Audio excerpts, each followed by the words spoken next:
سلام نن داسې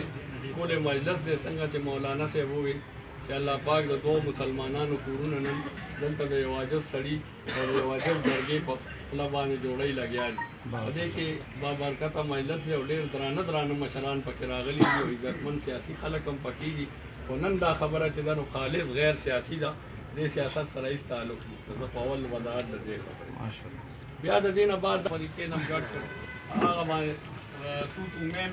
توتو مې وچل په هغې باندې څه خفګان رالو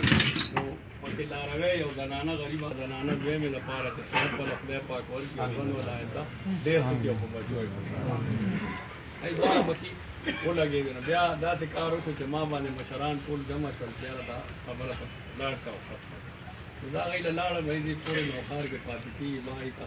ډېر په دغه ورغم او مینتداري مې ورته ډېره زیاته وکړه چې مې وکړه نو دې نه بعد هغوی ما سره اګري شول هغوی ما ته وایي چې ته به مونږ سره کوهستان ته ځې ځکه چې هلته زمونږ نور قوم پاتې کېږي ما ورته بلکل کوهستان نه چې هر ځای ته درسره ځم چې خو مسلمانانو کور ښېګړه پې کېږي نو زه لاړم هغوی سره کوهستان ته ما سره څلور شپږ نور مشران هم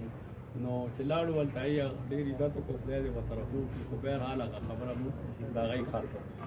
چې مو ختمه کړه دلته رالو نو بیا دا تنازع خو پاتې شوه چې کومه مثال یو هلک جګړه کړې او په هغې کې نور خلک هم ګډ نو هغه پلانکې کاکا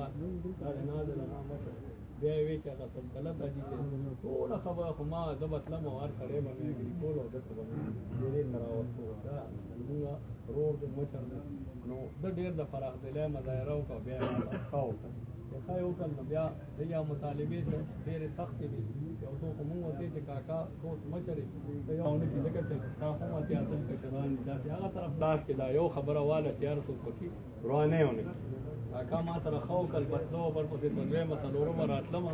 منځ کې زم بیمار سړی یم ما هم اپریشن کړی خو بیا رالم نو کاکا ته بیا کېناستم ما یا زه ته وایي زه تا پرېږدم نه دا خبره به اوس ما دپاره کې دا خان راسره ومشر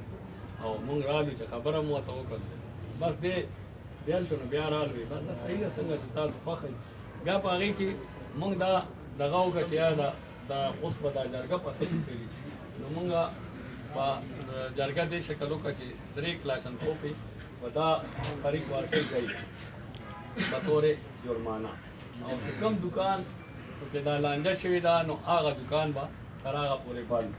نو درېیمه خبره دا چې دا نن کوم پروګرام دی مثال دا به غونډه دغه بل فریق کوي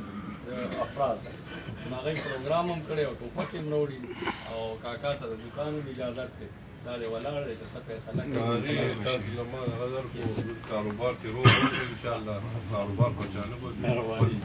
بس کاکا وایي چې دا مطالبه مې واخېسته واپس د دکان والو جرګې ته مې وبخښله ما او اوس دواړه فریقین دغه ملاو په حلب باندې مولانا صاحب په دوام وکړي او حلب باندې وایي حافظ دغه راغلی دی مفتي صاحب په دې حلب هم والي او دواړه فریقه باندې ټوپک یې راوړه هلک